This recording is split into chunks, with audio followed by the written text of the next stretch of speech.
Buenas tardes, amigos de la mesa de análisis. Sí. Hoy nos toca ser anfitrión, su amigo Jorge Castañeda, y pues, si gustan, le damos las más cordiales bienvenidas a don Jaime Murillo, de SOS Rotativo. Jaime, bienvenido. Muy buenas tardes a todos, muy buenas tardes al invitado. Es un honor para nosotros estar en esta tarde platicando con él. Hablemos claro con Gastón Montaño. Gastón, bienvenido, ¿cómo estamos? Muy buenas tardes, compañeros. Muy buenas tardes, contador Rigoberto Arce. Buenas tardes. Fernando Valencia, FB Noticias. Buenas tardes, amigos, a todos. Hay mucho gusto saludarlos y también de la misma forma decirle al invitado gracias por estar aquí con nosotros en este momento. Y bienvenido a nuestro anfitrión Rigoberto Arce, tesorero municipal del H13 Ayuntamiento de Los Cabos. Rigo, bienvenido.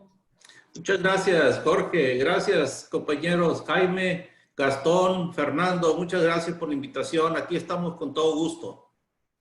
Pues aquí estamos ahora con lo de la emergencia sanitaria, el famoso COVID-19, pues que nos tiene a todos replegados, el quédate en casa, y pues ya todo se está volviendo virtual. Pues hoy nos estamos estrenando en Zoom, la mesa de análisis, un grupo de periodistas que hacemos periodismo aquí en Los Cabos. Pues hoy tenemos como invitado al tesorero municipal y pues me gustaría, pues el tema es obvio, ¿no?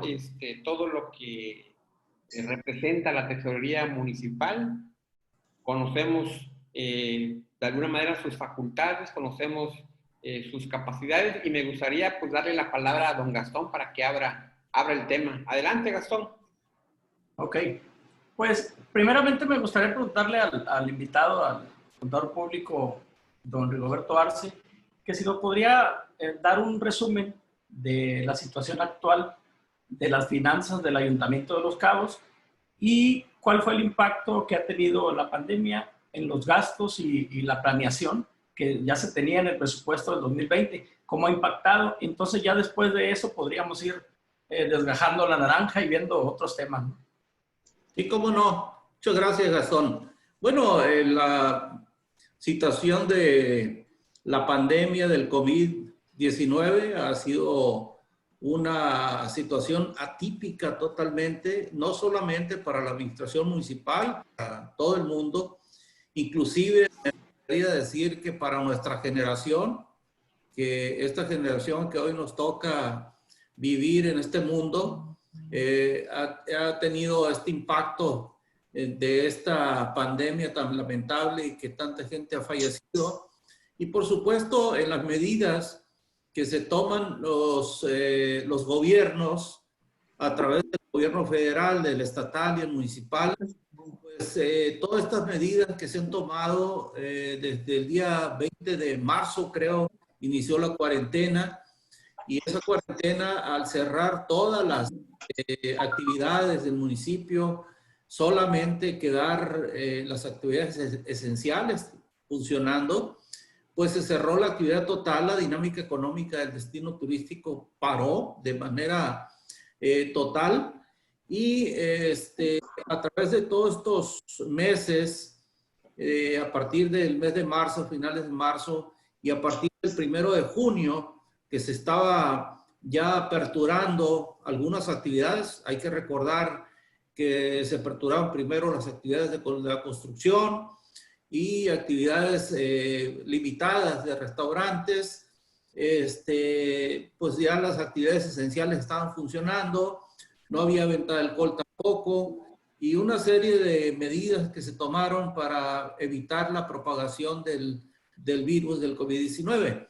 Todo esto tuvo un impacto muy fuerte, en primera instancia en una participación que dimos en Palacio Municipal. Hablábamos de 134 millones de pesos, más o menos, creo que esa es la cifra que di, que estaba conformada hasta ese momento por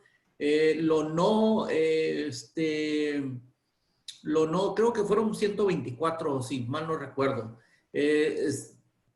Solamente con lo no cobrado, que eran arriba de los 90 millones de pesos, y lo que había ejercido el ayuntamiento en ese tiempo por la compra de las despensas y todas las situaciones que se tuvieron que adquirir. Y aparte, mencionaba en esa ocasión que había habido unas adecuaciones, las áreas tienen que pedir transferencia presupuestal y esas transferencias presupuestal se complementaban para el monto total. Esas transferencias pues eran diversos insumos también que se compraban, pero hoy es un impacto mucho mayor. Eso quedó de primera instancia en los primeros 60 días.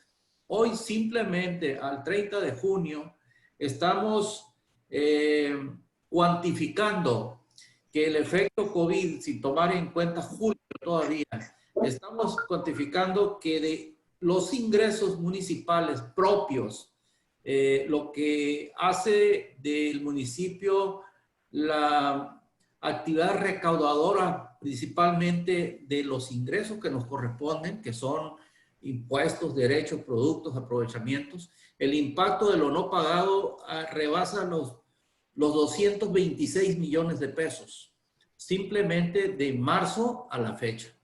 Eso ha sucedido y tenemos ahí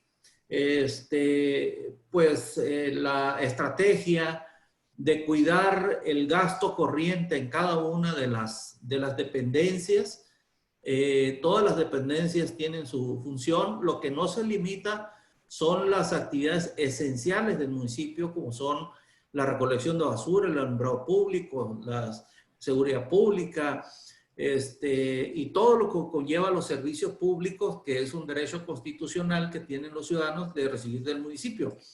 Pero los institutos, que son varios institutos, les limitamos a la actividad que están desempeñando y no la actividad externa que se está desempeñando el Instituto del Deporte, el de Cultura, el de la Juventud, el Instituto de la Mujer. Todos tienen actividades sociales muy importantes de gran impacto y por la pandemia no se estaban llevando a cabo. Entonces, hemos ido siendo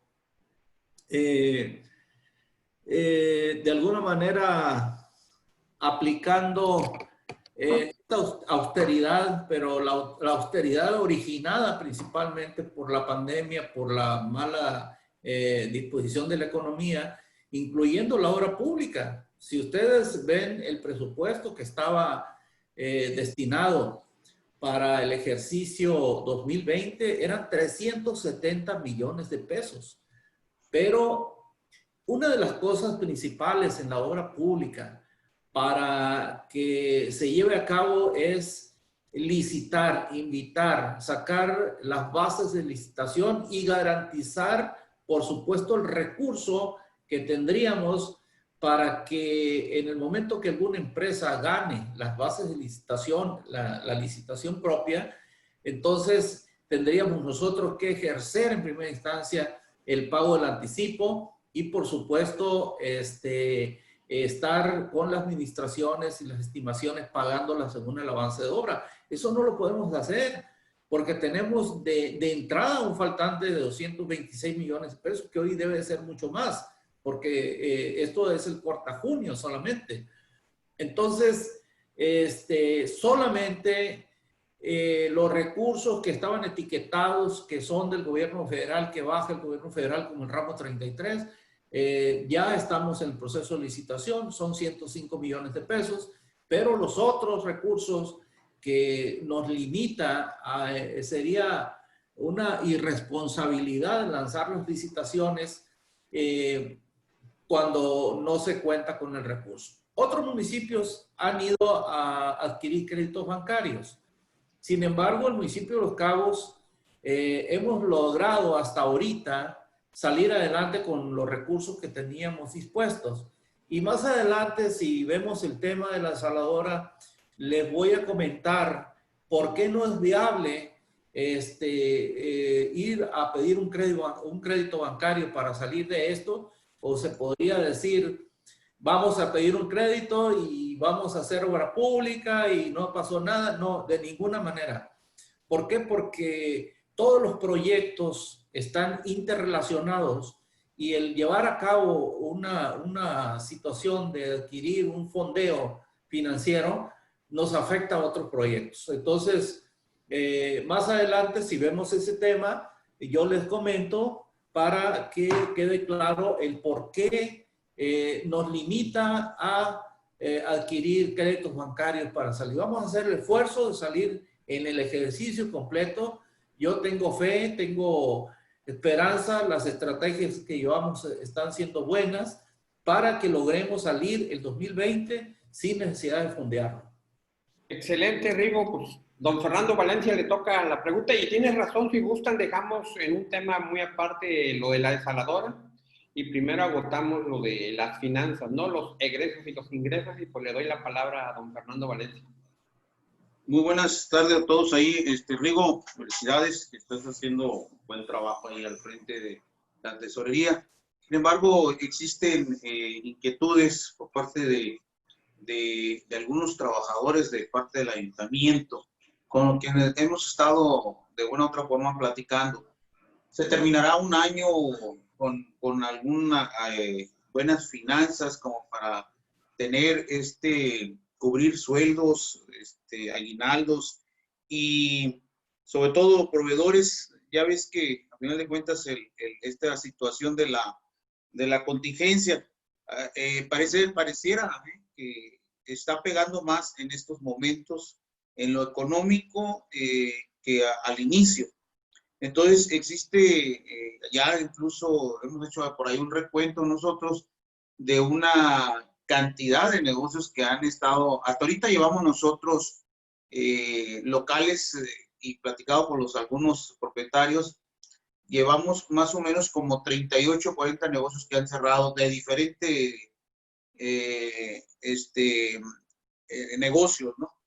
¿Cómo ves, cómo visualiza las finanzas del gobierno municipal en ese aspecto, ¿no? Porque al final de cuentas todo el mundo se carga para esas temporadas y la economía, de cierta forma, por parte del gobierno municipal, los gobiernos, pues generan una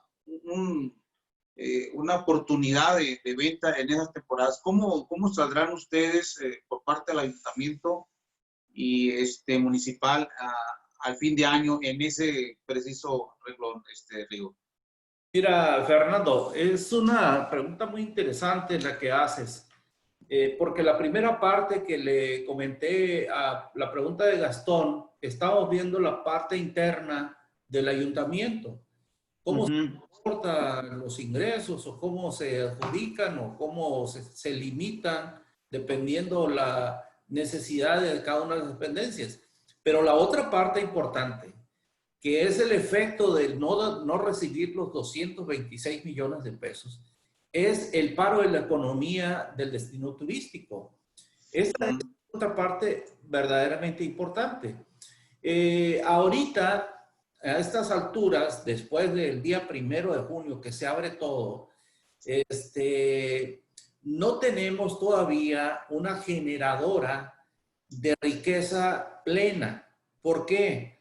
Porque lo que tenemos son las actividades turísticas, los hoteles que se aperturan, son los restaurantes que se aperturan, pero lo que genera la actividad económica del pueblo es la situación inmobiliaria del destino turístico, es las ventas de los condominios, las ventas de los tiempos compartidos, las ventas, los cierres de las construcciones de obra, los nuevos proyectos que hay, y todo eso es lo que genera una dinámica económica que derrama hacia el propio pueblo, hacia la propia ciudadanía.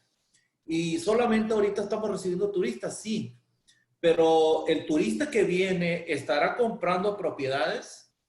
Yo creo que no está comprando, porque si estuviera comprando propiedades, estuviéramos recibiendo el impuesto sobre adquisición de bienes inmuebles. Y es donde más tenemos el impacto de no recibirlo en el ayuntamiento, que es el 2% del valor total de una compra-venta, de una compra de un inmueble. Entonces, hay que recordar que en el 2019 el municipio de Los Cabos tuvo actividades inmobiliarias superiores a los 25,000 millones de pesos. Al tener ese tipo de actividades con esos montos tan altos, el ayuntamiento tuvo oportunidad de adquirir casi o de recibir alrededor poco menos de los 500 millones de pesos solamente de ISABI. Entonces, ahorita no se está llevando la completo. Hay muchos proyectos, hay confianza de que el destino turístico va a salir adelante, se siguen construyendo, pero no se están vendiendo. La gente de alto poder adquisitivo que viene a vacacionar a Cabo, no está comprando todavía. ¿Por qué? Porque la economía, la afectación de la economía es a nivel mundial. No solamente somos nosotros, son los propios generadores del turismo, como son nuestros vecinos del norte. Están en una situación de una crisis económica. También los turistas nacionales que son de alto poder adquisitivo, pues están en una situación económica lamentable porque los efectos de la crisis, de la pandemia, les ha pegado a sus propios negocios. Entonces, toda esta interrelación negativa de las acciones económicas, pues le pega también a la ciudadanía, a los comercios, a los pequeños comercios, principalmente aquellos comercios que tienen que pagar rentas, y si los arrendadores no se sensibilizan y les quieren seguir cobrando al mismo ritmo como venían hasta el año pasado, pues es imposible que lo paguen y pues tienen que cerrar. Por eso es el efecto del cierre masivo de negocios. Principalmente son los negocios que pagan renta. Y hay negocios que todavía no se aperturan de manera normal. Ya ves la problemática que tenían los gimnasios, la problemática que tienen los bares. Los bares no se han abierto al por mayor, se han abierto los restaurantes. Se han abierto los restaurantes, bar, siempre y cuando sirvan alimentos también con la bebida, pero no los bares en los cuales se ejerce la diversión a altas horas de la noche. Entonces, todas estas actividades tienen un efecto negativo tremendo, desde los propietarios hasta los trabajadores de más bajo poder adquisitivo y lamentablemente estamos teniendo esta afectación. Gracias, Rigo. Rigo, reforzando, haciendo segunda Valencia, tú has comentado de que la idea es no recurrir a un crédito para salir con los compromisos de lo que queda del ejercicio fiscal, pero también es cierto de que no se va a cumplir al 100% el presupuesto de egresos-ingresos. ¿Qué estarían dejando de hacer, Rigo, para salir cumpliendo los compromisos sin recurrir a un crédito bancario? Mira, todavía a nosotros nos falta presentar al Cabildo, presentar las adecuaciones del presupuesto. Yo mencionaba ahorita que la obra pública es una situación muy delicada porque la obra pública necesita tener el recurso para concursar. Si no lo tenemos el recurso, eran 370 millones en 3 rubros fundamentales de captación. Era por parte del ramo 28 alrededor de 200 millones de pesos, y los demás eran de recursos propios y de recuperación de ISR participable. Es un programa del gobierno federal que en el momento de que el ayuntamiento paga y timbra lo que es el pago de los trabajadores, el gobierno federal lo regresa a través de la Secretaría de Finanzas. Y esos recursos estaban destinados para una parte de obra pública, pero la mayor parte era del ramo 28, que es participación federal. Entonces, ¿qué es lo que puede suceder si nosotros teníamos destinados recursos propios para salir con el año, no con obra pública? Pues entonces es claro que el recurso federal tiene que suplir para que pueda salir el ayuntamiento con eso, ¿Por qué? Porque simplemente de nóminas el ayuntamiento paga alrededor de 32 millones de pesos a la quincena. Más o menos puede ser si la quincena trae 15 días o 16, pero sobre todo porque incluye este monto incluye los accesorios del sueldo. No solamente es lo que se le paga al trabajador, es lo que generan de ISSSTE, FOBISSSTE, retenciones y también del impuesto sobre la renta. Entonces, tenemos nosotros que cumplir con la nómina, tenemos que pagarle al ISSSTE para que no se paren las prestaciones de los trabajadores y tenemos que pagarle también a la Secretaría de Hacienda porque al fin y al cabo nos los va a regresar a través del canal del ISR participable. Entonces, lo que estamos haciendo ahorita es trabajar con lo que tenemos, pero estamos viendo el mes de diciembre. El mes de diciembre simplemente de sueldos y de sueldos, prestaciones, como son las primas vacacionales o como son aguinaldos, los bonos de los trabajadores sindicalizados y los aguinaldos, vamos a ocupar alrededor de los 160, 170 millones de pesos. Entonces, todavía para cerrar el año con un monto considerable. Y si a eso le sumamos que dentro de los primeros 10 días de enero tenemos que pagar los 10 días de aguinaldo, pues entonces entrando el año no vamos a recuperar esos montos para pagar en los 10 días de aguinaldo. Entonces, la readecuación va a venir de lo que no se ha otorgado a las áreas porque no están funcionando de manera plena y con los recortes que se pueden hacer en la parte de la obra del 2020. Excelente. La palabra para don Jaime de FEO Rotativo. Muy buenas tardes, contador. Muy buenas tardes, compañeros. Va encaminado a esta situación. Rigoberto Arce, contador de tesorero del Ayuntamiento de Los Cabos, recibe unas finanzas donde la 12ª administración deja alrededor de 3 o 4 meses sin una aclaración de cómo estaban las cuentas públicas. Y después de eso, empieza a manejar Rigoberto Arce esta contabilidad de la administración pública y empieza a obtener algunas estrategias, empieza a implementar algunas estrategias. Hablo de una en particular, contador, aquella donde se eficientó la recaudación en el Ayuntamiento de Los Cabos. Tal es el caso de que en este año, como nosotros tenemos la información, al mes de febrero, principios de marzo, ya se tenía recaudado lo que era el impuesto predial en una expectativa del 70% más o menos. Otro acierto que vemos en la tesorería municipal, pues es el regresarle esa petición que tenían los maestros en el cual pedían el bono de vida cara y que se les otorgó, cosa que no había sido en el 12º Ayuntamiento de Los Cabos. En este sentido, también un tercer punto que quiero tocar en la mesa, contador, es que Tesorería del Ayuntamiento de Los Cabos tiene mucha injerencia en lo que es SOFEMAT.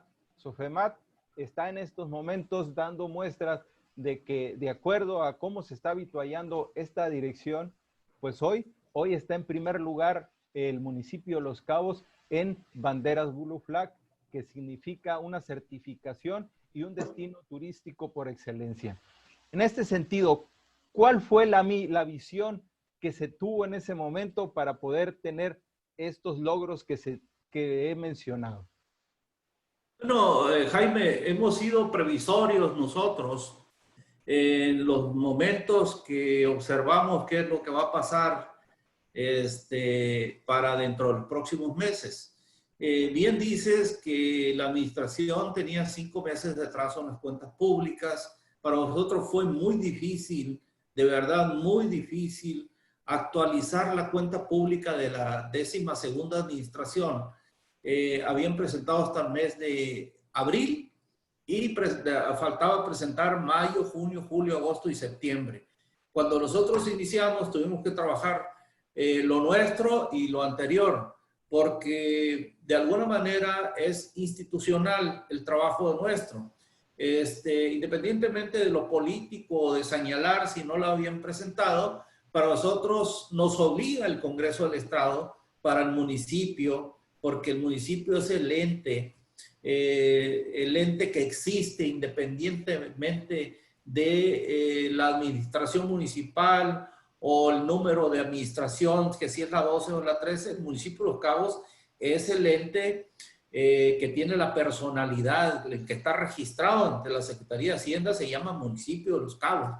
Entonces, para nosotros era importante sacar el trabajo, tardamos para sacar el trabajo y otra vez a principios de este año se nos retrasó por problemas del COVID. Fíjate que el día de ayer firmé los estados financieros del mes de junio. Me da mucho gusto porque en la reunión de Cabildo anterior se presentaron en enero, febrero y marzo y hoy ya tenemos radicado con los señores regidores y con el síndico los meses de abril, mayo y junio. O sea, ya nos volvimos a poner al corriente. Como bien dices, hubo estrategias específicas observando los errores que se cometían. Hay que recordar que en el 2018 la 12ª administración tuvo un percance importante al inicio del año. Inclusive quien iba a pagar el impuesto predial no podía adquirir la factura porque no se habían actualizado con los timbrados. Eso hizo que no se pagara a tiempo. En la zona federal marítimo terrestre, si ustedes ven el informe financiero de la zona federal marítimo terrestre, se paga por bimestre y hubo un bimestre que casi salió en ceros en la administración anterior porque no estaban actualizados con la Secretaría de Hacienda.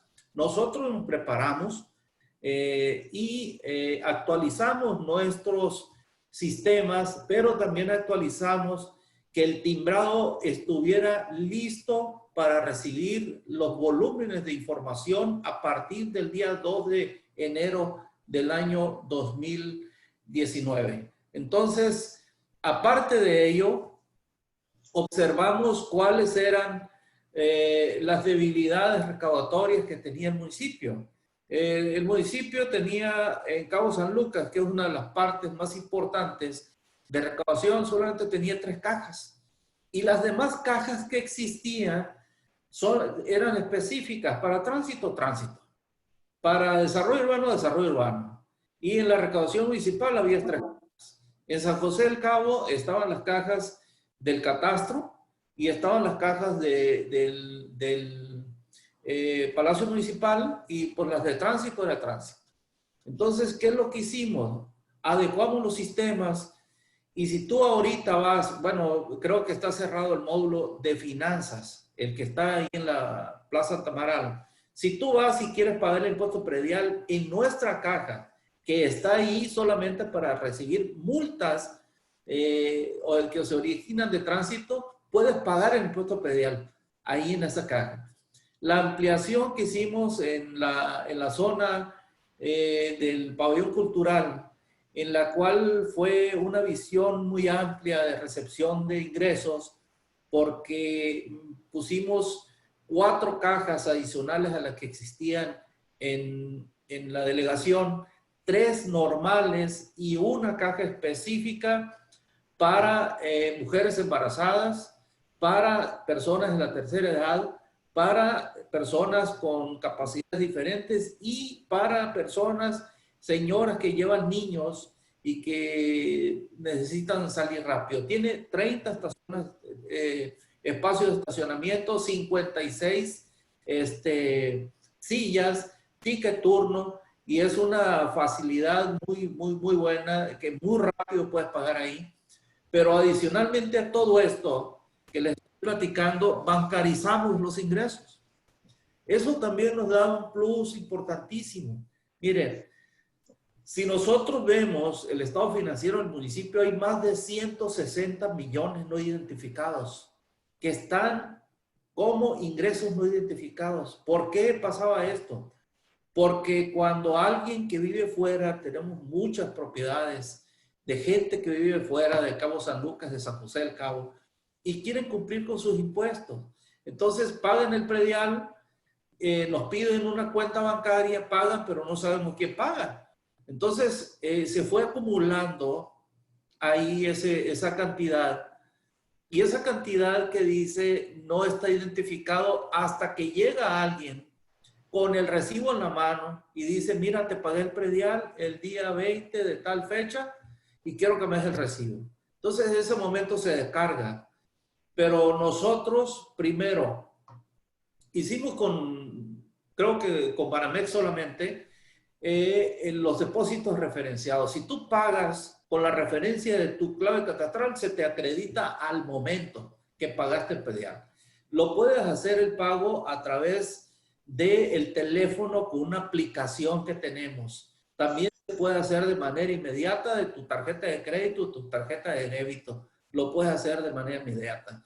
Si tú hablas o bien al número de WhatsApp que maneja el catastro, envías tu número de clave catastral, te contestan cuánto debes. Si tú entras a través del sistema de la tesorería para ver tu estatus de tu predial, lo puedes bajar solamente conociendo la clave catastral.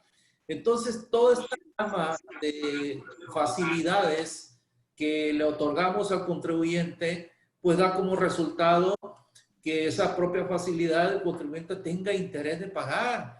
Y más, si la tesorería les dice que está recibiendo dinero, porque la verdad, una de las cosas que me gusta implantar dentro de la tesorería en esta oportunidad que he tenido para desempeñar este cargo, es decir lo que está sucediendo.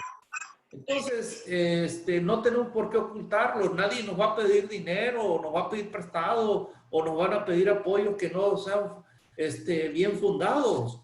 Pero si yo le digo al contribuyente que el contribuyente está respondiendo, que está pagando, que tiene confianza, los que también deben se acercan a pagar. Y sobre todo que tengamos la facilidad de que si tienen moras importantes podamos hacerle consideraciones en los recargos para que se actualicen e inclusive en otro tipo de impuestos, dependiendo el acreditar el problema económico, pero el interés de pagar, se pueden llegar hasta hacer convenios de pago. Entonces, yo creo que es un todo el trabajar en este sentido, porque en primer lugar debemos de sacar estrategias recaudatorias, pero sin afectar al contribuyente.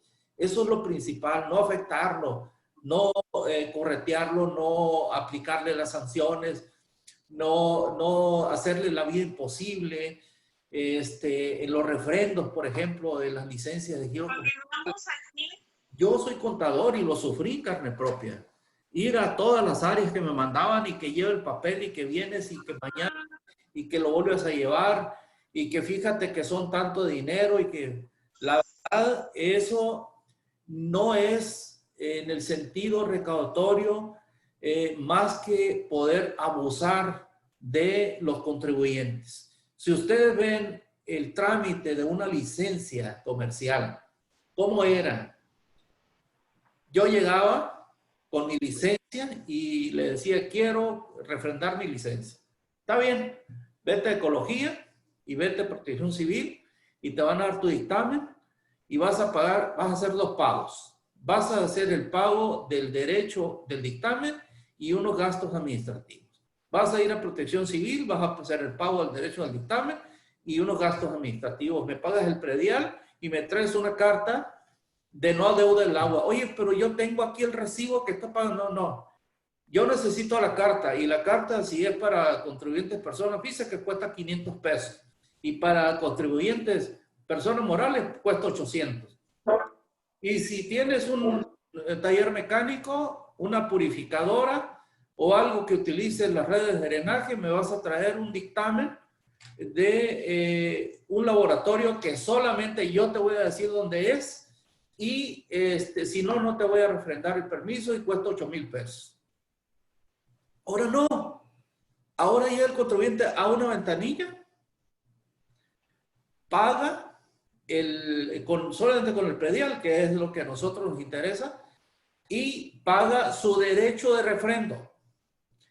Paga el derecho del dictamen y paga el derecho al dictamen de protección civil y que las instituciones sean las que trabajen y verifiquen, que no de vuelta el contribuyente. Y los gastos administrativos que se pagaban, que se repartían de manera discrecional entre toda la gente que no hacía una fuerza o un esfuerzo para ir a verificar, ya no se le dan. ¿Por qué? Porque en el escritorio nadie gana un esfuerzo adicional.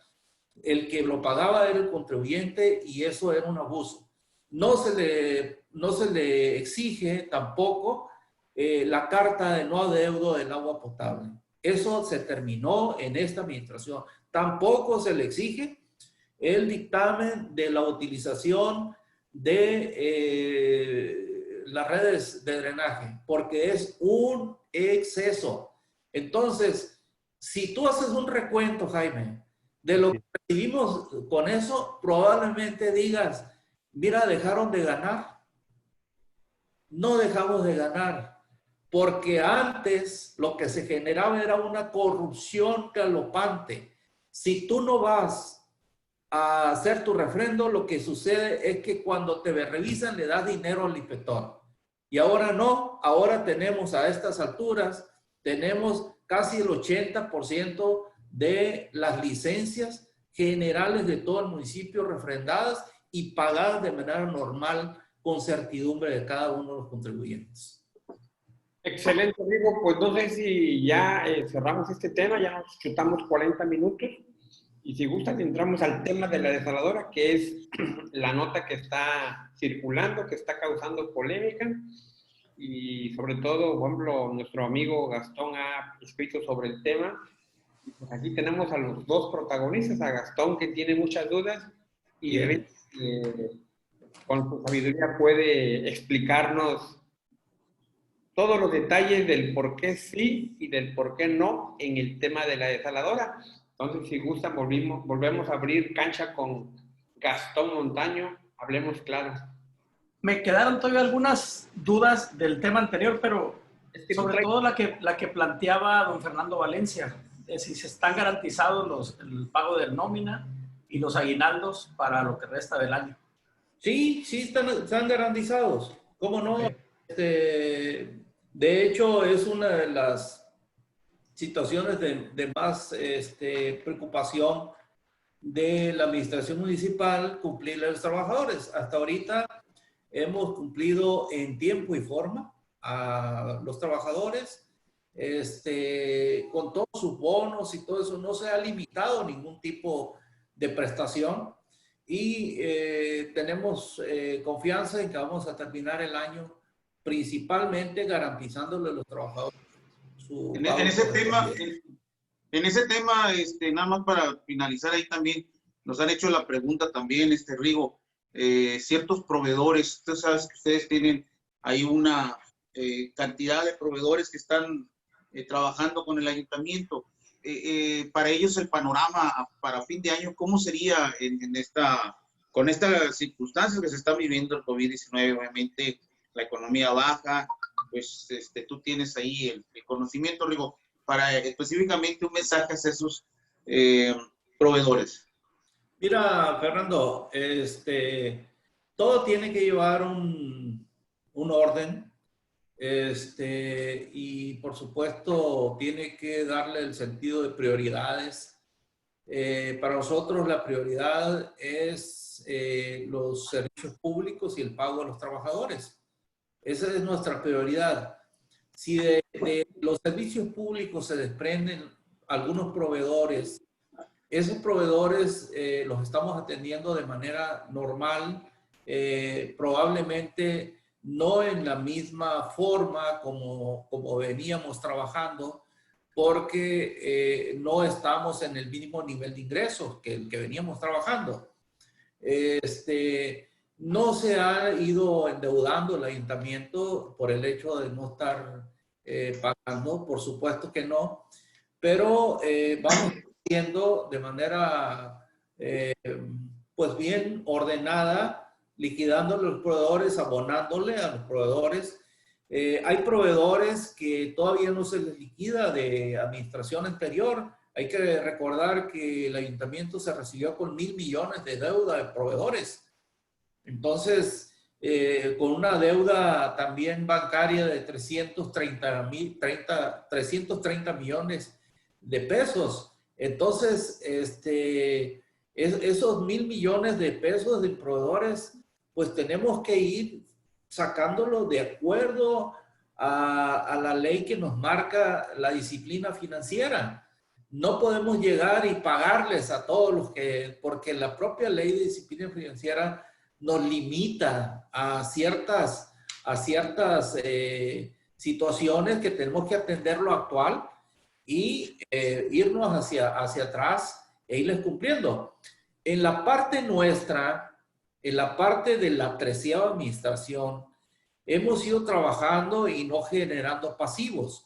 Hemos ido funcionando bien y los pasivos que se han generado solamente son de este ejercicio. No tenemos pasivos del ejercicio anterior, 2019 ni 2018. Son solamente a causa de la pandemia. Y yo creo que llegando ya lo que corresponde a que se pueda trabajar de manera normal, vamos a ir saliendo con los proveedores. Creo que no tenemos ningún problema con liquidarles porque es un derecho que tienen.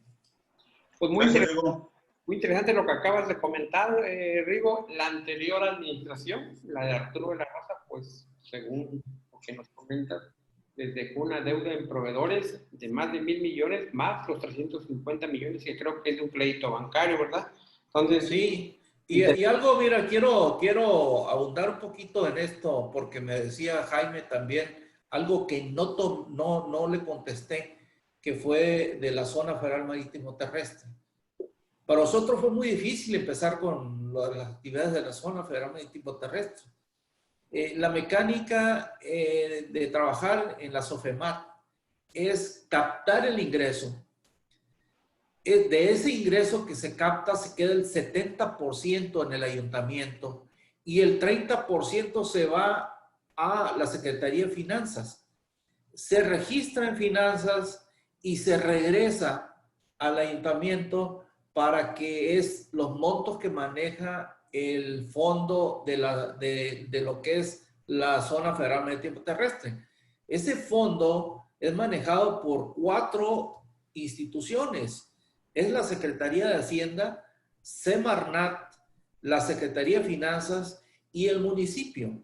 El municipio es representado por la alcaldesa y en este caso yo soy su suplente como tesorero y estoy en las mesas de la zona federal marítimo terrestre. Aparte de que la SOFEMAT depende de la tesorería. ¿Cuál era el problema que traíamos en la SOFEMAT? Que la administración anterior, casi 2 años, no entregó a la Secretaría de Finanzas. Y por supuesto que la Secretaría de Finanzas no regresó el dinero. Pues, ¿cómo lo va a regresar si no lo entregaron? Luego, entonces, lo que teníamos que hacer nosotros es cobrar un bimestre y regresarles un bimestre de ellos, cobrar otro bimestre y regresarles de ellos, hasta que sacamos un acuerdo con la Secretaría de Finanzas de que lo hicimos a mayor volumen y nos podíamos regularizar. Hoy en día no le debemos a la Secretaría de Finanzas ni el año pasado ni el antepasado, porque ya le pagamos los 2 últimos años de la 12ª administración.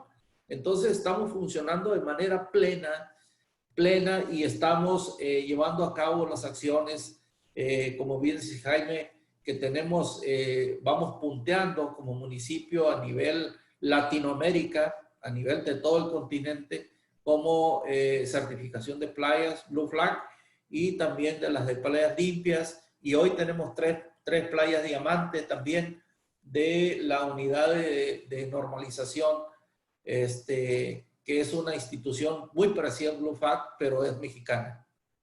Gracias, tesorero.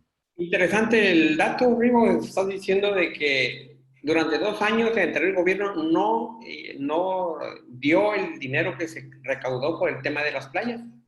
Ajá. Mira, no se paga, se le da un sentido porque sí viene en el convenio federal.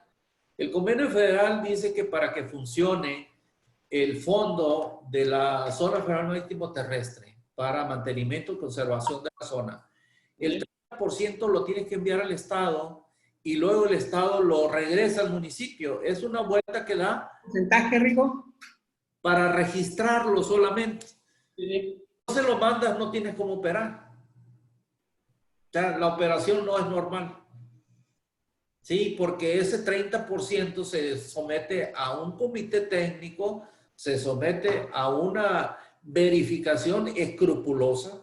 Te digo escrupulosa porque la Secretaría de Hacienda y más ahora en la cuarta transformación nos revisa factura por factura y hoja por hoja de todo el año. Entonces, es algo que al final de cuentas, cuando ya pasan las cuentas públicas de la zona federal marítimo terrestre, es algo que se siente muy satisfactorio que te lo aprueben, porque no es solamente un trámite específico o límpiale la playa, no.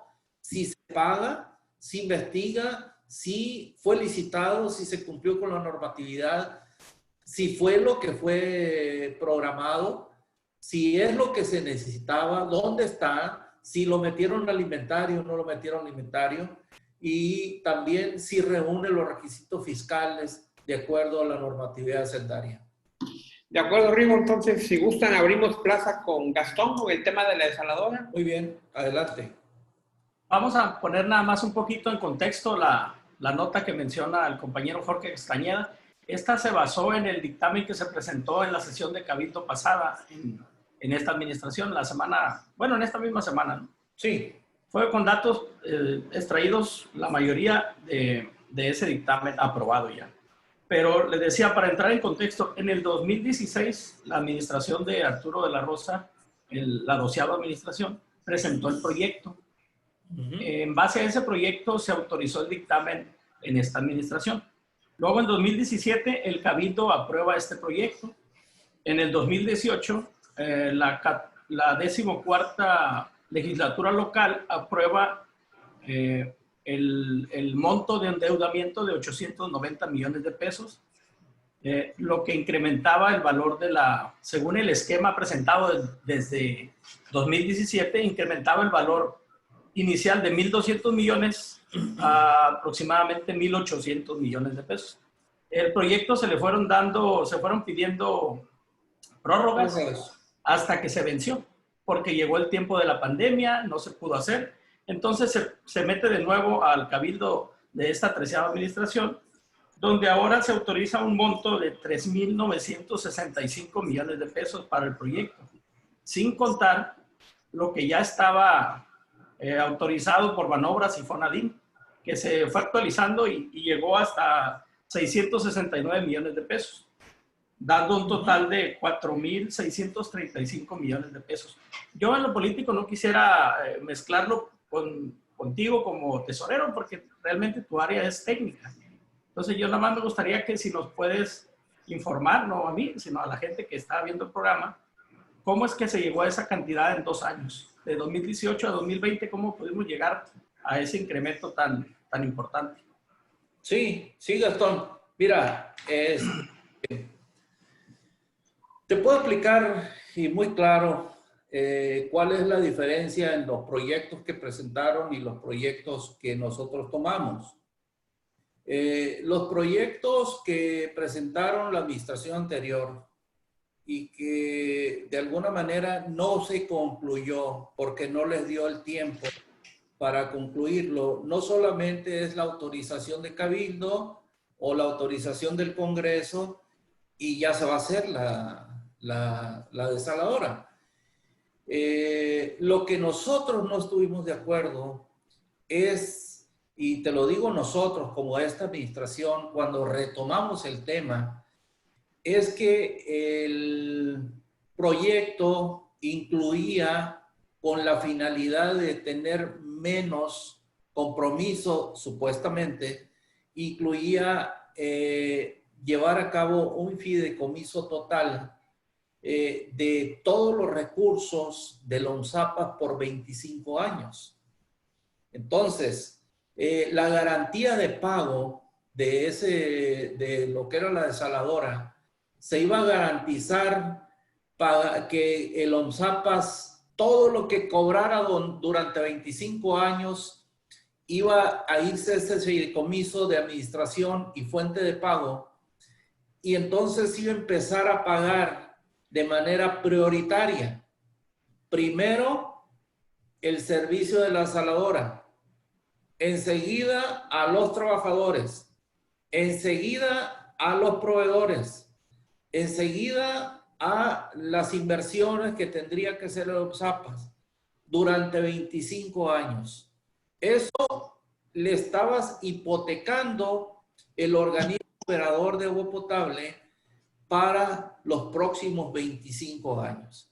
Nosotros, te lo digo porque la alcaldesa municipal me encargó de manera personal que me hiciera cargo, o sea, que me hiciera mancuerna con el organismo operador al inicio de la administración que lleva Arturo Sandoval.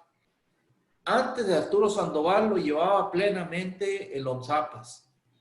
Sin embargo, nos perdíamos en los vericuetos de las discusiones que se existían y no había un informe fehaciente a la administración municipal de lo que estaba sucediendo.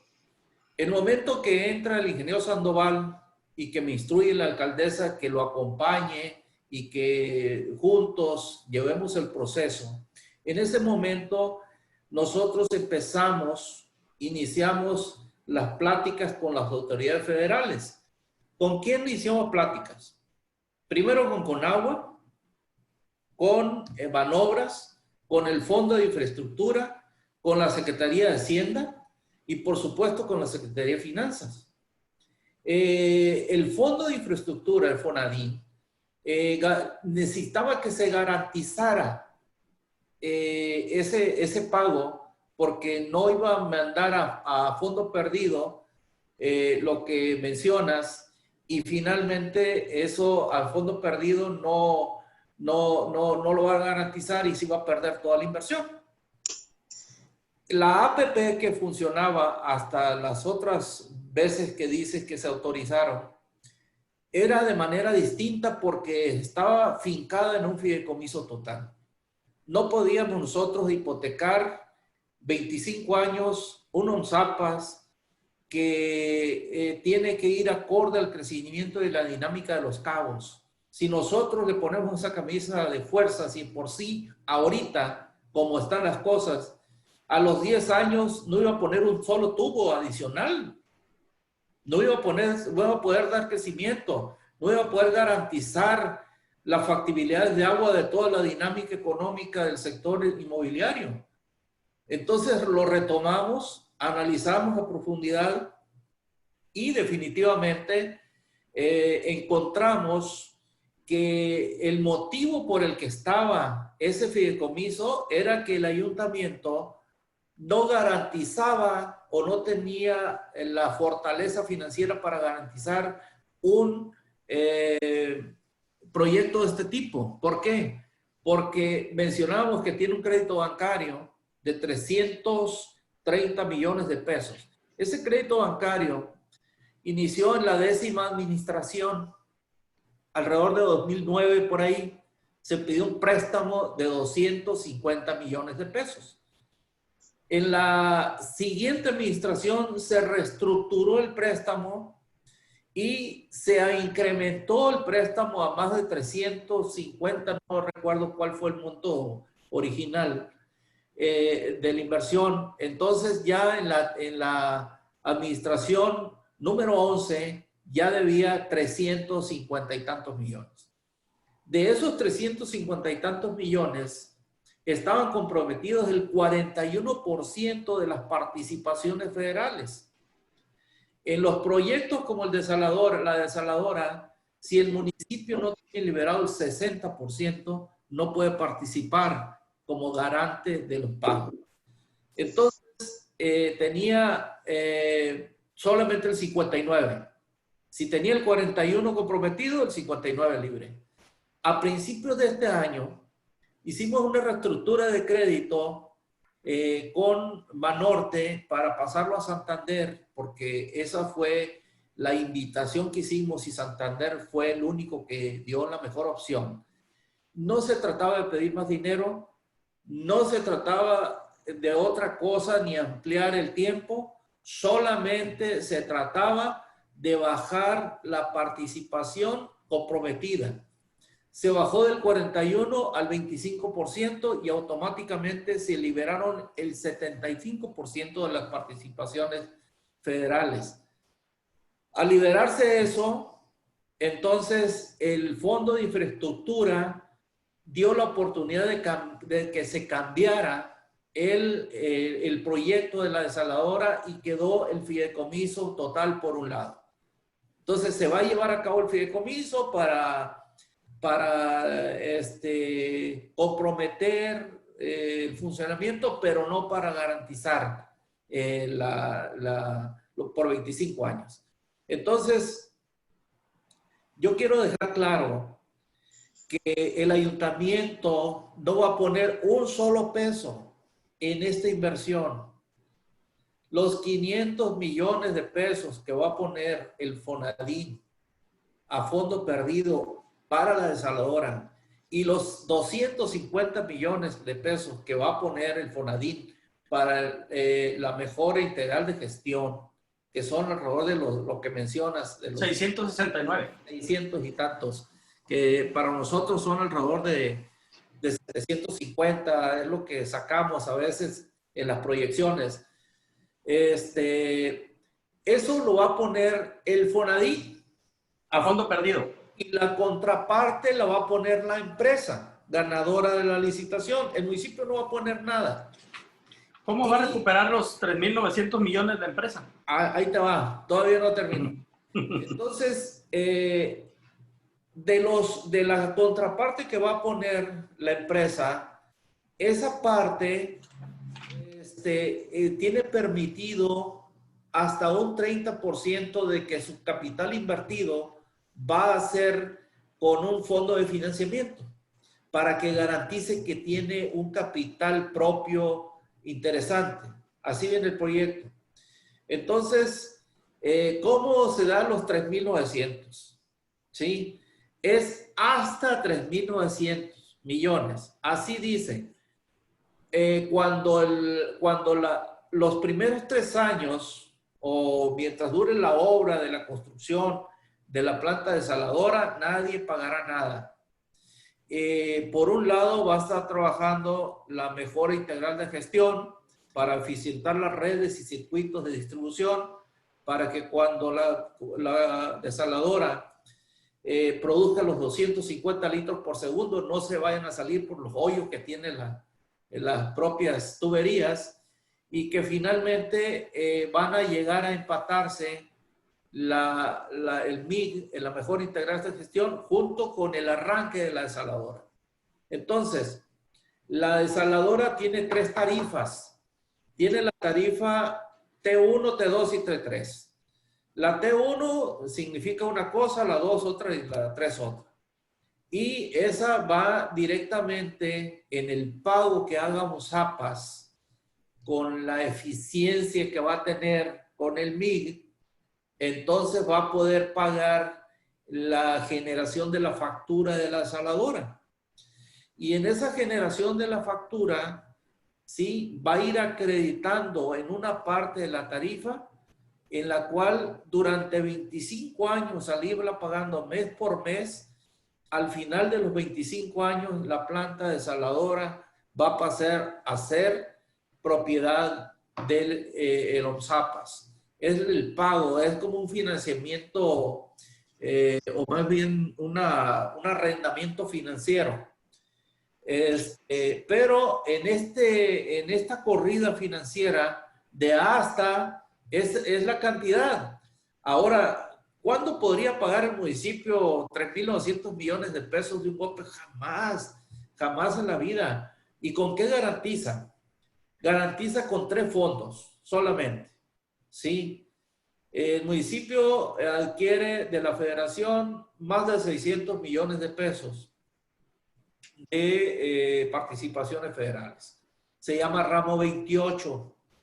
Son diversas participaciones, diversos fondos, y adquiere 604, 610 millones más o menos, ahí anda lo que adquiere el municipio de la federación. De esos 600 millones, el municipio está garantizando el 45% para el funcionamiento de la desaladora. El 45% corresponde al Fondo General de Participaciones, al Fondo de Fomento Municipal y al Impuesto sobre Producción y Servicios, el IEPS se le conoce, que es la participación que nos da. Y tú sumas todos los 3 fondos, sería, si el OMSAPAS no paga en un año, el municipio tendría que pagar con esos 3 fondos.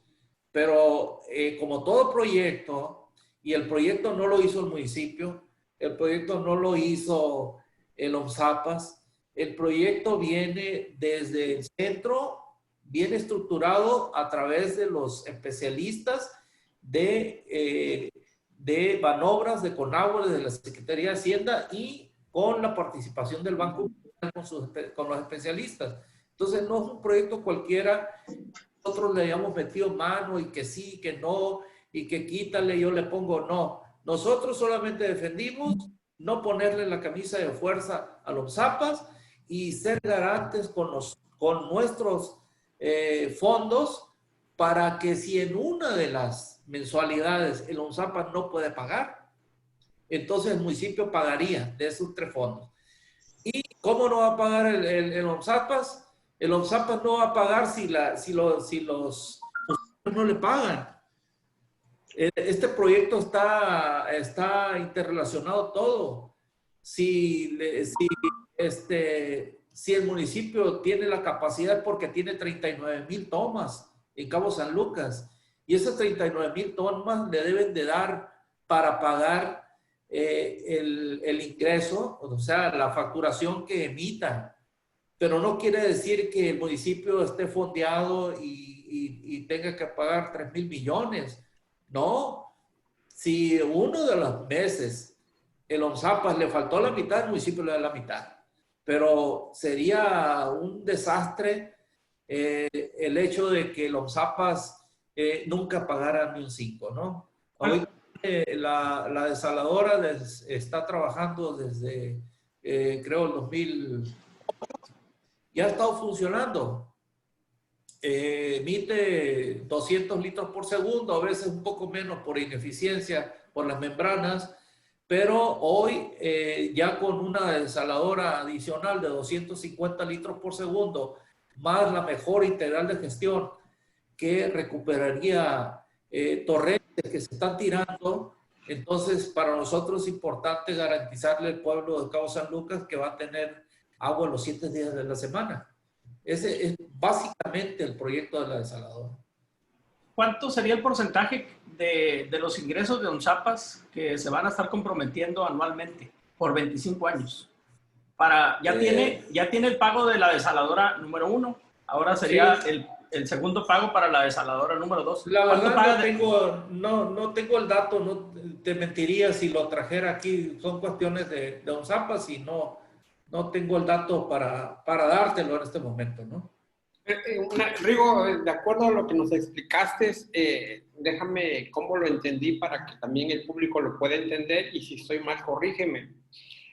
En la construcción de la planta desaladora pone el Fonadín dinero y pone la empresa. Fonadín a fondos perdidos y la inversión de la empresa pues a recuperar a 25 años. Lo que va a pagar el ONSAPAS y donde el ayuntamiento es garante es en la producción de agua. Tal como hoy ocurre, la empresa entrega 200 litros por segundo, litros más, litros menos, y el ONSAPAS le paga. Cuando el ONSAPAS no puede pagar, ahí es donde le entra el ayuntamiento. Es exactamente el mismo esquema. ¿Estoy bien o estoy mal? Sí, está bien. Así es. De acuerdo. También te quería hacer una pregunta. En la sesión de Cabildo, una regidora dijo que había otro mejor esquema. ¿Sí existe un mejor esquema que el que ustedes eligieron?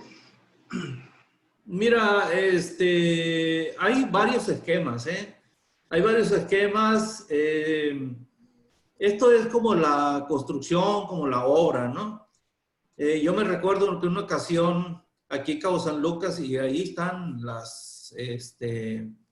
las construcciones que se hicieron de un material específico que iba amarrado y todo eso, y que finalmente específicamente la normatividad no pasó aquí de acuerdo a lo que tenía la norma de desarrollo urbano. En este caso es igual. Hemos visto infinidad de esquemas. En una ocasión nos presentaron un esquema que compraban tierra en lo alto de la sierra, subían el agua, la bajaban a velocidades tremendas, generaban electricidad. Y bueno, son esquemas que los técnicos pueden tener. Hay otra por electrólisis que solamente metiéndole unos sistemas de electrólisis, le quitan la sal, pero no hay agua de rechazo. Y también se dice que es buena, pero no está aprobada para el consumo humano. O sea, es como las vacunas. Es decir, esta vacuna sirve, pero lo que están buscando los especialistas y los técnicos son las secuelas que pueda dejar. Te puede quitar el coronavirus, pero a lo mejor te enferma de los riñones. Entonces, hay varios esquemas y que esos esquemas no están aprobados dentro de la norma federal. Nosotros nos sujetamos a la norma federal, como les comentaba hace un momento. No es un proyecto que el ayuntamiento haya dicho queremos la desaladora por ósmosis inversa. No es que el ayuntamiento lo haya dicho así. El gobierno federal dijo desde el año 2013, existen recursos y el proyecto para una desaladora para Los Cabos. Hace 7 años que empezó el proyecto y se ha ido modificando. En aquel tiempo el alcance no eran los 3,000 millones, era un poco menos, pero no fue en la administración 12, fue en el 2013 cuando inició y era menos que en el 2012, que en la 12ª administración. Pero si ustedes vieron la reunión de Cabildo y los datos que trae Gastón, el primer acuerdo que se llevó a cabo en la reunión fue un contrato de mandato. Así fue, era el punto número 6 de la reunión de Cabildo. Pero ese contrato de mandato decía que en el año 2003 y a la fecha de 2004, el crédito contingente era por 19 millones de pesos y que lo estaban actualizando a través del tiempo para que antes que entrara la nueva desaladora, la desaladora 1 estuviera ya fincado cuál era la garantía, porque ya los 19 millones de pesos de aquellos años pues ya no son los mismos 19 millones de pesos de estos años. Entonces, cuando se hacen los proyectos, se van actualizando a través del tiempo y a través de la inflación. Con esto se da que las proyecciones, los proformas, dicen los contadores, son efectos multiplicadores a 25 años. Entonces, se oye aparatoso, pero si la garantía por año del municipio van a ser alrededor de 320, 330 millones de pesos por año. Entonces, son a través de 25 años. 25 años, ¿no? Entonces, no se está, otorgando un crédito específico, no se está otorgando nada de ese tipo, es una garantía de pago solamente, ¿no? Y si eso se va a pagar, si el efecto no se da, que la gente pague, que la OXAPA no pague, entonces el municipio tiene que responder para que siga habiendo agua para Cabo San Lucas. De acuerdo. Rigo, una situación, el problema del agua, pues ha sido el talón de Aquiles de varias administraciones, y comentarte una danza de muchos millones de pesos. Sin embargo, la sociedad quiere resultados, Rigo. Obvio, entiendo que no está en posición tuya, pero ¿cuál sería un mensaje para esa sociedad que escucha esa danza de millones y millones de pesos y no tienen agua en sus casas? ¿Cuál sería tu mensaje, Rigo, en ese tema tan específico, ¿no? Y técnico que nos acabas de dar? ¿Cuál sería ese tema? Mira, Fernando, hay cosas que son muy prácticas para la sociedad. La sociedad paga sus impuestos. Sus impuestos no es para guardarse y ganar intereses en el banco. Es para regresarle a la sociedad beneficios.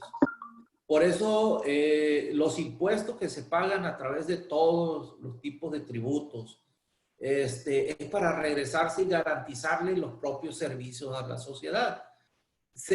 Cuando escuchamos cantidades de este tipo, que se nos hacen mucho dinero, yo le voy a dar una reseña por mi experiencia en este tema, para que vean cómo va galopando el dinero y cómo se va transformando a través de los años de la inflación y cómo va adquiriéndose el crecimiento de los cabos. Cuando un servidor entró a la sindicatura en el año 2002, el presupuesto de ese año eran 195 millones de pesos en el municipio. Era el presupuesto anual de ingresos. Cuando terminamos esa administración en el 2005, el presupuesto era de 368 millones de pesos en 3 años. 195 a 368 millones. Sí, tuve la oportunidad de ser tesorero del 2005 al 2008. Cuando terminamos la administración de 2008, el presupuesto fue de 1,006 millones de pesos. La mecánica o la percepción práctica en la vida real que se tomó ese año fueron 1,300 millones de pesos. Pero en aquellos años, en 2007, cuando hicimos las corridas financieras para el ejercicio 2008, venía una crisis inmobiliaria muy fuerte en Estados Unidos. Entonces, por eso limitamos el presupuesto de ingresos en casi 300 millones de pesos, porque si no íbamos a tener no alcanzar el objetivo, ¿no? Hoy, este año, el presupuesto de ingresos del municipio son 2,445 millones. Entonces, no lo vamos a alcanzar por el coronavirus, pero para que se den una idea, el año pasado fueron 2,177 millones, ahora eran 2,445. Imagínate el crecimiento de los cabos en el año 25 años adelante. ¿Cuánto estaremos percibiendo de ingresos y cómo va funcionando el destino turístico? Yo considero que vamos a percibir alrededor de los 6,000 millones, 7,000 millones, a lo mejor más, por cada año. Entonces, el hecho de que ahorita se diga, te voy a garantizar cada año con 300, no es una irresponsabilidad, porque el municipio, como todo ente económico, debe de ir hacia arriba. Si vamos al revés, entonces quiere decir que algo mal se está haciendo en el destino turístico. Y no solamente el gobierno es responsable. Hasta ahorita, el destino turístico ha sido un destino ejemplar a nivel mundial. Y vamos hacia arriba. Falta el desarrollo de Cabo del Este, todavía falta desarrollar muchas áreas. Tenemos un gran futuro y una de las cosas principales que debemos de garantizar los gobiernos para que se siga en esta obra de construcción de un destino turístico es infraestructura. Y la infraestructura corresponde a la movilidad y a la suficiencia de agua. Entonces creo que vamos en el camino correcto. Si no lo hacemos, probablemente tengamos que seguir llevando agua en pipas durante 25 años y los tinacos de 1,000 litros se siguen dando en 200 o 300 o 400 pesos según como se deje la gente en las colonias donde no hay agua, ¿no? Entonces debemos de ser agresivos, debemos de garantizar, debemos de creer en los proyectos y sobre todo que la gente tenga confianza de que lo que se está haciendo es para beneficio de la sociedad. Dos temas sin duda, Rigo, dos temas sin duda, movilidad y agua, para aquel que quiera gobernar el municipio. Tenemos ya 10 minutos porque nos corta Zoom, aquí no es como Facebook que es vía libre.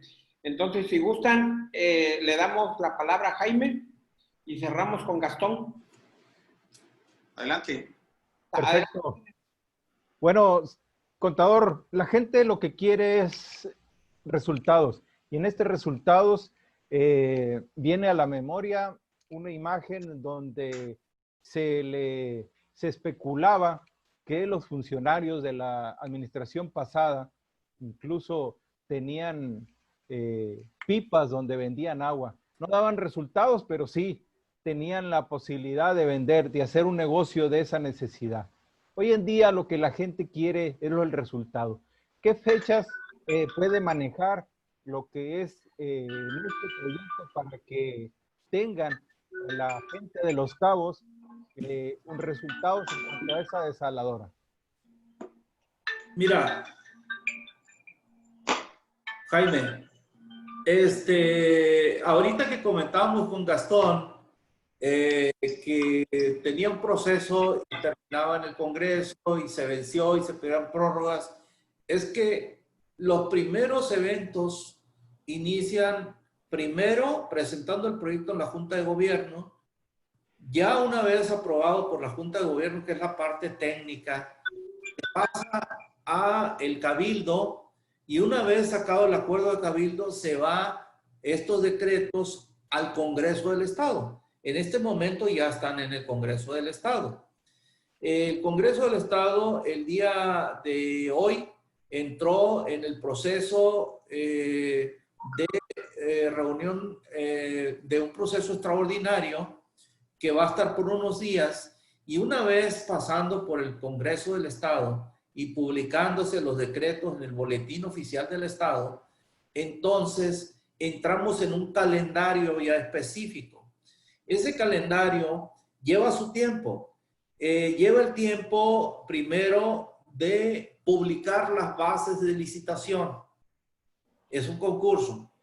Las bases de licitación se publican en Compranet. Es un concurso internacional.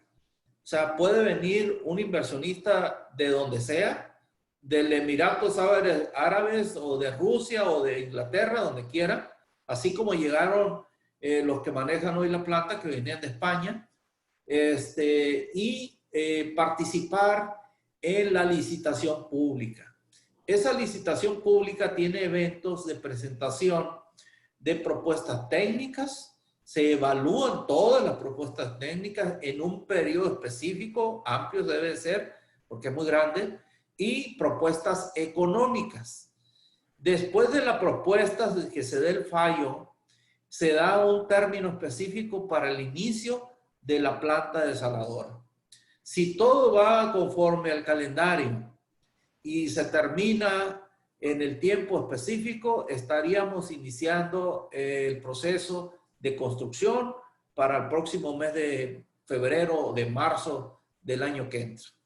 Entonces, a partir de ahí, ya estaría un término, creo que son 2 años para la construcción, porque hay que hacer perforaciones marinas y una serie de adecuaciones en el sitio, que va a estar muy cerca de la otra desaladora, en el mismo área, pero sí tendría un proceso de 2 años. Entonces, por eso es muy necesario que todo esto salga en este periodo para que esos 2 años, pues nosotros tengamos que hacer en el ayuntamiento lo que nos corresponde para eficientar la entrega del agua mientras se termina esta inversión tan importante, ¿no?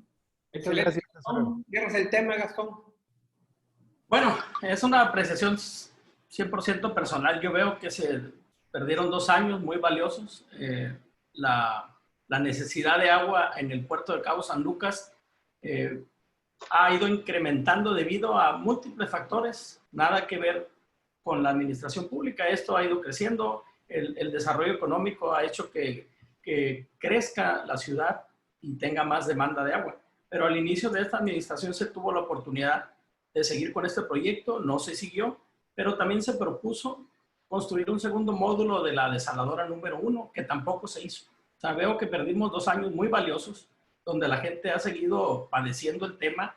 Aplaudo el optimismo del contador Rigoberto Arce, de que podríamos estar, si los tiempos se dan en febrero del año que entra, pero yo veo el panorama muy negro, y disculpen mi negatividad, pero veo tiempos políticos ya muy marcados, veo un Congreso estatal conflictuado hacia adentro y con el Poder Ejecutivo, aunque hay un proceso ahorita de pláticas, todavía se están atendiendo a los resolutivos de la Suprema Corte de Justicia, entonces no hay publicación ni siquiera en el Boletín Oficial del Gobierno del Estado. Veo muy difícil, veo el Congreso que está trabajando, pero no veo un Poder Ejecutivo que le esté publicando lo que acuerde. Entonces, veo un tiempo valioso que se perdió. Espero y me gustaría tener el optimismo de usted de que se pueda empezar en febrero y podamos estar viendo esta obra en el 2022 o 23, si bien nos va. Aunque la verdad, lo que veo en el futuro próximo, por los tiempos electorales y lo que pasa en el Congreso, no me da mucha buena perspectiva y positividad como usted. Me gustaría saber nada más en otra ocasión. Sería muy interesante ver cuánto es lo que se compromete del presupuesto de ONZAPAS. ¿Cuánto es el presupuesto de ONZAPAS? ¿Cuánto era lo que se tenía proyectado para 2020, por ejemplo? ¿Cuánto es el porcentaje que se va a la desaladora número 1? ¿Cuánto es lo que se va a comprometer a la desaladora número 2? ¿Y qué margen le queda a ONZAPAS? Tal vez sea la misma camisa de fuerza, nada más que con otro diseño. Sería mi participación. Mira, Gastón, tienes razón cuando mencionas el Congreso. Nosotros lo observamos también. Sin embargo, la administración municipal, que es un ente distinto al Congreso, o la problemática que existe, nosotros tenemos que hacer lo que nos corresponde de manera institucional. Yo espero que salga en tiempo y forma y que se arreglen las cosas para que no se vaya a truncar este proyecto tan importante que la verdad hemos estado trabajando por parte de la Federación y por parte del Gobierno del Estado con muy buen ánimo. Todo lo que les comenté de las garantías lo sacamos en común acuerdo con la Secretaría de Finanzas. Y en ese sentido, no tenemos ninguna diferencia por ser partidos distintos, porque el señor gobernador tiene mucho interés en que salga este proyecto. Yo creo que en el tema de la desaladora va a haber una coincidencia entre todos los órdenes de gobierno, incluyendo el Congreso con el gobierno del Estado. Pero verdaderamente lo que mencionas, sí es cierto que no se perdió el tiempo, se discutió, y si no hubiéramos nosotros logrado lo que se logró este año, la camisa de fuerza o la hipoteca de ONZAPAS no hubiera tenido forma de quitarse por 25 años iba a ser algo muy delicado. ¿El segundo módulo es viable todavía, contador? Sí, hacerlo en el corto plazo. Son viables. De hecho, también esta desaladora es la primer módulo. O sea, son 2 módulos y va a tener oportunidad de tener otros módulos. Lo que pasa es que nosotros no podemos impulsar el segundo módulo de la primera desaladora porque la inversión que se propuso era para una nueva. No podemos decir, oye, gobierno federal, esta no la quiero, mejor quiero otra, mejor quiero los módulos.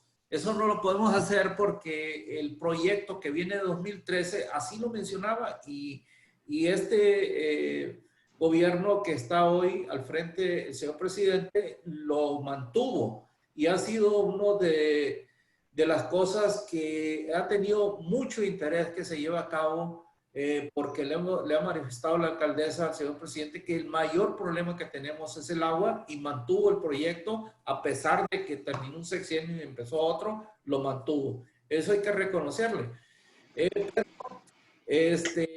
Mira, Gastón,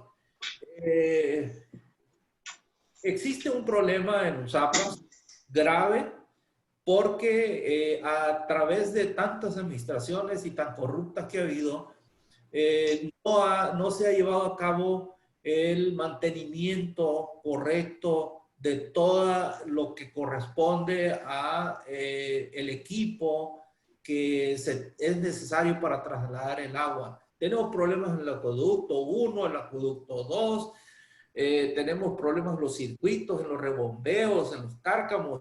Hay problemas donde quiera y esos problemas no son de esta administración. Esos problemas son heredados. Ustedes han visto que nomás llueve y se tiran los drenajes, pero ni siquiera dejaron cuando menos las máquinas Vactor. Si no tenemos drenaje profundo, deberían existir aquí 5 máquinas Vactor y cada máquina Vactor tiene un costo alrededor de 15 millones de pesos. Entonces, no puede llegar la administración y comprar 80 millones de Vactor. ¿Por qué? Porque los requerimientos son infinitos. Pero si todas hubieran sido previsorias, si en lugar de haber dilapidado el presupuesto municipal lo hubieran destinado a lo que estuviera fluyendo el agua de manera normal, cuando menos donde hay tubería. Hoy, y lo han escuchado, que se dice, si le metemos presión truena. ¿Por qué? Porque no están las instalaciones acordes al crecimiento que ha tenido Los Cabos. ¿O acaso algunos de ustedes han visto que cambian los tubos en la parte céntrica cuando ya tenemos 50 cuadras hacia arriba? Claro que no. Entonces, los circuitos que se deben de hacer, eso es lo que va a hacer el MIC, la mejora integral de gestión, que está poniendo los circuitos, los está haciendo modulares y va a ir funcionando hasta que se termine la desaladora. Entonces, lamentablemente, no se han hecho las inversiones correctas desde hace muchísimos años. El día de ayer estuvimos con un técnico que decía, oye, lo que vemos en el corredor turístico, que son unas desfogues de aire que se le ponen, son los mismos que se pusieron a principios de los 90. Entonces, estamos hablando de una obra monumental para poder tener la suficiencia de agua, principalmente en Cabo San Lucas. Entonces, yo creo que en lugar, y eso es una dinámica que tomamos en esta administración, en lugar de quejarnos, en lugar de mencionar de las famosas auditorías forenses y amenazando como que te vamos a meter a la cárcel y al final no haces nada, mejor vamos hacia adelante, vamos viendo cómo solucionamos las cosas, no perder el tiempo. 3 años son muy pocos para perderlos. Y mencionando y viendo hacia atrás, el que mira hacia atrás, lo que no tiene es idea de lo que va a hacer hacia adelante. Entonces, bajo esa dinámica, cuando partimos en este gobierno y con lo que respecta a los proyectos, grandes proyectos, lo hemos hecho en ese sentido. Más que perder el tiempo, pues vamos caminando y estamos a punto de dar buenos frutos para la sociedad. Muy bien, Rigo, pues ya ves que Zoom es tajante, te da cierto tiempo y ya el tiempo se nos agotó. Pues en esa primera emisión de la mesa de análisis en lo que es la nueva plataforma de Zoom, que es lo más famoso que hay en este mundo virtual. Agradecemos a don Fernando Valencia su participación, a Jaime Murillo, a Gastón, y pues Rigo, te agradecemos y pues como nuestro invitado, pues si gusta cerrar con una última opinión sobre el tema que tú consideres. Bueno, mira, Jorge, yo para cerrar, y pues fue amplia, y qué bueno que fue así la entrevista amplia y directa. A mí me gusta hablar muy claro. Son muy buenas preguntas de profundidad. Gastón, gracias por las preguntas. Jaime, Fernando, yo creo que si no lo hacemos de esta forma, no pueden quedar muchas cosas en el tintero porque no hay estas oportunidades de explicarlo, ¿no? Yo de verdad les agradezco mucho y hemos tratado de digerir las formas, a veces muy técnicas, pero que sean entendibles para que la propia población sea la que esté enterada de todas estas cosas. Muchas gracias a los cuatro. Excelente, Rigo. Pues gracias a mis compañeros Fernando Valencia, Gastón, Jaime, vamos a despedir esta emisión. Y a los que nos siguen a través de las plataformas de Facebook y otras redes sociales, les agradecemos su participación y sobre todo su interés de seguir este diálogo con el tesorero municipal, Rigoberto Arce Martínez. Compañeros, nos despedimos. Valencia, Gastón, Jaime Murillo. Hasta luego. Rigo. Gracias. Gracias a los cuatro. Esta transmisión de Zoom.